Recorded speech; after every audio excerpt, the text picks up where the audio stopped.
বাংলাদেশ জামাত ইসলামে এখন যে পরিস্থিতি আছে, নির্বাচন পর্যন্ত যদি ধরে রাখতে পারে তাহলে এই দেশের তারাই বিজয় হবে এবং তাদের সরকার গঠন করতে তাদের সুবিধা হবে। এখন যে পরিস্থিতিতে জামাত আছে, কিছুদিন আগে ডক্টর শফিকুর রহমান যুক্তরাষ্ট্র সফর করছে, এরপর তুরস্ক সফর করছে, এবার বেশ কিছু নেতাকর্মীদের সাথে উনি বৈঠক করছে।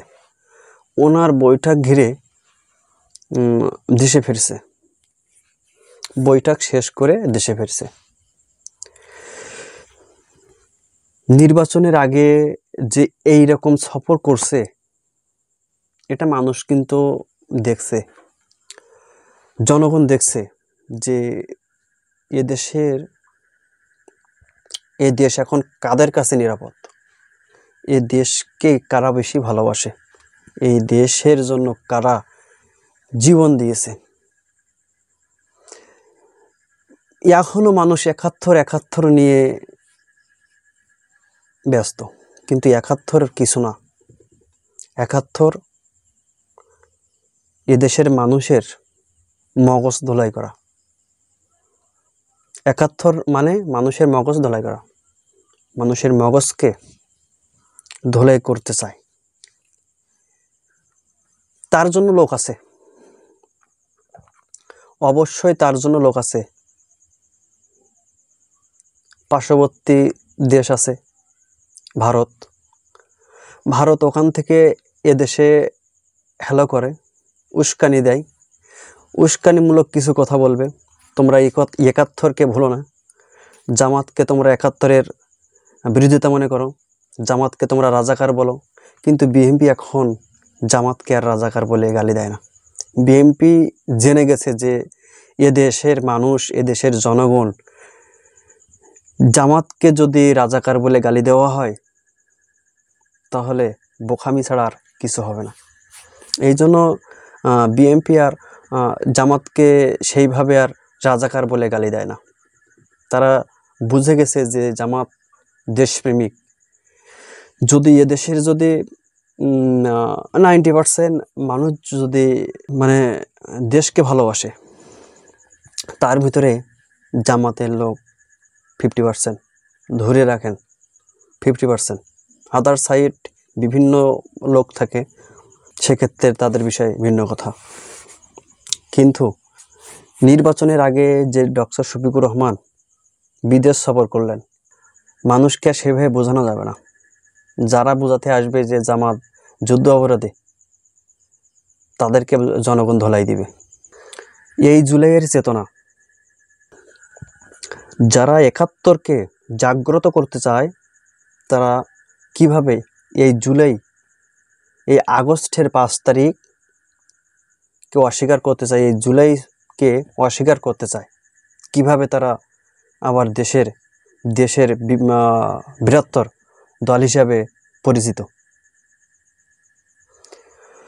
এই দেশের জনগণ চায় যে আমরা শান্তিতে বসবাস করব। মানুষকে আর বোকা বানানো যাবে না। মানুষ এখন পজিটিভ কিছু খোঁজে। মানুষ এখন যে কোনোভাবে, যে কোনো মূল্যে সুষ্ঠু বিচার চায়। এবং দেখেন, যে সমস্ত বড় সাপোজ এই নমিনেশনের আগের কথা বলি, বিএনপির যে নমিনেশন দিচ্ছে, এই নমিনেশনের আগের কথা বলি, সেটা হলো বিএনপির বেশ কিছু নেতাকর্মীরা জামাতে যোগ দিছে। এবং অবশ্যই জানেন আপনারা যে এদেশে যে সমস্ত শিল্পপতি যারা আছে, মেধাবী ছাত্র থেকে শুরু করে যারা আছে, দেখেন তারা জামাতকে বেশি পছন্দ করে। জামাত সংগঠন হলো সেন্সিটিভ সংগঠন। এরা কাউকে চাঁদাবাজি করতে যায় না, কারোর জমি দখল করে খায় না, কাউকে অন্যায়ভাবে আঘাত করে না। এটা হলো জামাতের একটা মূল উদ্দেশ্য।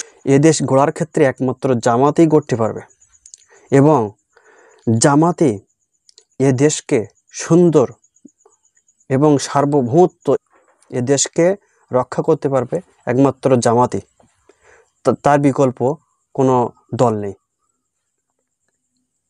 যে যতই লাফালাফি করুক কোনো কাজ হবে না। বিএনপির কোনো এদেশে ভোট নেই, যতই লাফালাফি করুক বিএনপির কোনো এদেশে ভোট নেই।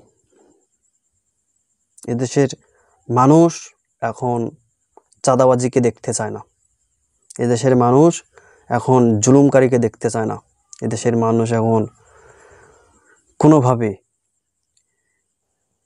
কোনো স্বৈরাচারী শাসক দেখতে চায় না।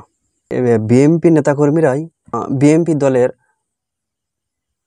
বেশ কিছু মানুষ মেরে ফেলছে এই 1 বছরের ভিতরে। 120 থেকে 30 জন, এই 120-30 জন মানুষ বিএনপির নেতাকর্মীরা বিএনপির নেতাকর্মীদের মারছে। কিন্তু দোষ চাপাইতে চাইছিল তার বিরোধী দল জামাতের উপরে, কিন্তু পারেনি, পারবেও না। জামাত তো সেরকম কোনো দল না। এই যে রক কাটা করে, রক কাটার একটা নাম দিছে, রক কাটে কারা?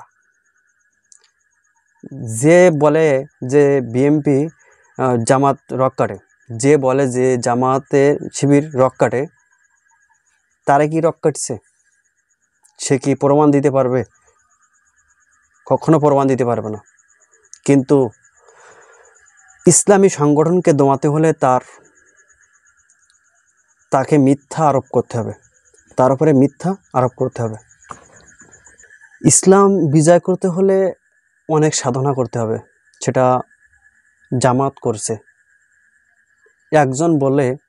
একজন মৌলবী বলে যে জামাত এই 80 বছর ধরে কি করছে, কোথায় কি করছে?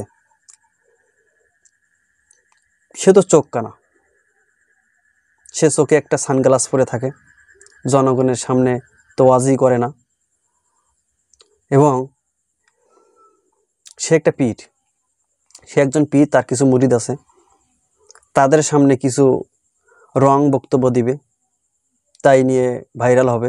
এটাই হলো তার মানে ব্র্যান্ডের ইস্যু, কিন্তু এটা ঠিক না। ইসলামিক সংগঠন ছেড়ে যদি কোনো মৌলভী সাহেব যদি ইসলামিক দল বাদ দিয়ে অন্য দলের গুণগান গায়, সে তো মৌলবী না, সে জালেমবাজি।